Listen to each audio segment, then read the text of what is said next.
Hello everybody and welcome to another knockoff review brought to you by the guys at TF Direct. Now, in the first instance you may be thinking, Ben, you've already reviewed this oversized Seeker. Yes and no. This was sent to a friend of mine in the UK via TF Direct. Unfortunately, it was meant to be the Robot Hero version of Starscream shipped, when in fact this, although it looks nigh on identical, is actually the new repaint version of the Robot Formers version of Starscream, aka those guys over at Tanaka Tony, or whatever they're calling themselves now. Now, in the first instance, it came in a plastic clamshell, no outer box, and it looks very, very similar indeed. But as much as it looks like the Robot Formers version, it isn't.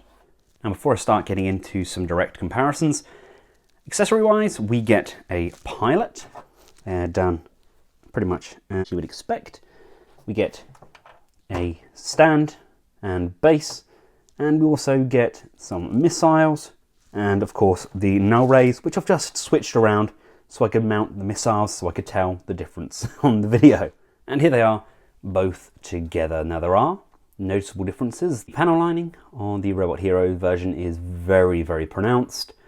The kind of black section down the middle, the smoked grey section, actually in my opinion looks better on the Robot Formers version, but the Robot Hero version definitely has a lot more going for it in terms of mass and build quality. This isn't bad. I actually liked the first offering that Robot Formers gave us with the Coronation Starscream, but this in my opinion is better than that. The build quality does feel superior, as does the paint applications. They feel more gone into them.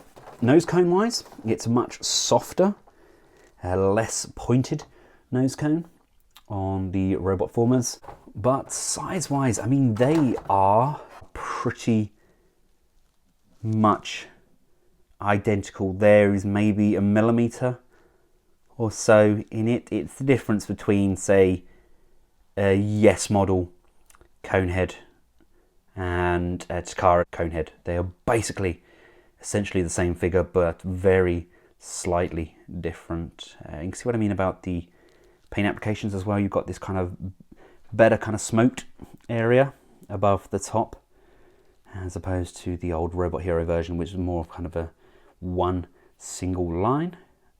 But the paint on this Starscream is slightly more powdery and leaves kind of a residue on the fingers if you constantly mess around with the joints. And if you have the two other Robot Hero figures and you missed out on Starscream, then personally I think this is a much more affordable option.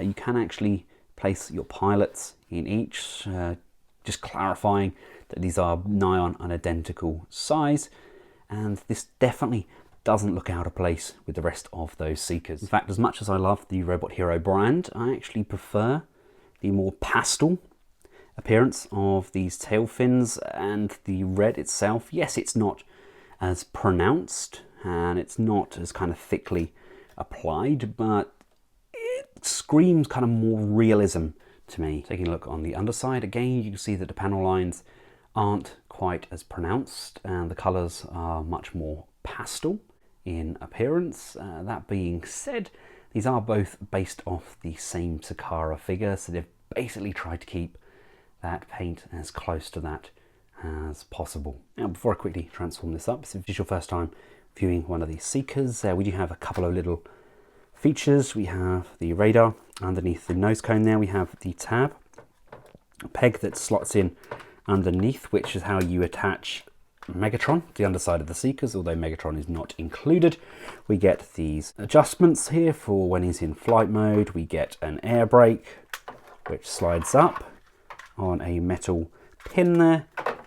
And we get movement on the fins as well as on the tail fins as well. If I just remove these missiles, and we have these null rays mounted underneath, they can flip around and just tab in to the underside of there as well. Now, the transformation is exactly the same as with every other Seeker. I will include a link to the original Robot Hero review, which covers the transformation just up here. So for now, let's get this guy transformed up and compare him to his counterpart. And here they are, both together in their robot modes. And as you can see, when you transform them up, the robot hero version actually comes up slightly taller. I'd say he was a good half an inch to 3/4 of an inch taller, which is surprising because the jet modes are nigh on spotless. You know, they bear such a striking resemblance to themselves. Again, some more similarities and differences. The null rays are slightly longer on this Starscream. The face sculpt, in my opinion, is better on the Robot Formers version, although the paint on the inside of the leg is heavily applied there, kind of like just a big thick black blob. The Robot Formers version has also now adopted the tabs underneath the chest plates, so they are held into position. We also have white joints on the elbows, which in my opinion looks a lot better than when we have the separate black joints there. And we also get highly articulated hands. Now, although both figures do have articulation on their hands, there's something just a little bit more humanoid about the Robot Formers version. The fingers are thinner, almost slightly more skeletal. We don't have the pattern carried on throughout the arm onto the hand either, but the thumb, I think, is probably the weakest point of these hands. It only has that single up and down with the bend in the middle there. We're done with a rotation in there, and as you can see, the hands are pinned as well. So there is some differences there. They're obviously a lot thinner as they've opted for that pin as opposed to the screw as well, which again I imagine helps to keep it very slimline and very humanoid. Now, like I mentioned, I am a fan of that head sculpt. It does appear to be much more of a smirk on this. I don't know, there's just something about it. I think it's because the eyes are a lot bigger on this one than they are on the Robot Hero version. I think the eyes have it, I think. It's a pretty decent looking figure, and when you have these posed up alongside the other Seekers, which at the moment unfortunately are still in storage, I've got mold and damp in my studio, so unfortunately it's having to be refurbished, which is great. But the other figures are just to one side. When you get these alongside each other, you barely notice that height difference. One thing I don't like about this figure, these really don't stay where they're meant to. They do tend to arch out a lot more on him. I think that's because these pegs are slightly more pronounced, which is a shame, but you barely notice it.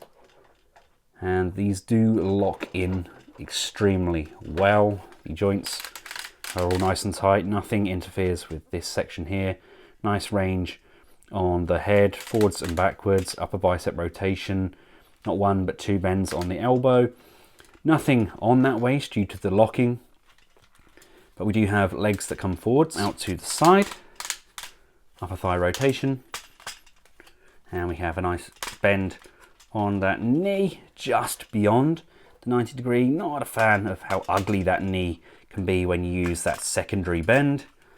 And we get a rotation on the foot and rotation on this back panel piece here as well. But definitely a very gorgeous representation of Starscream. Looks the part when he's precariously balanced on his stand. So there we have it, ladies and gentlemen, the Robot Formers take on Starscream. Second time round, I think they've done a much better job.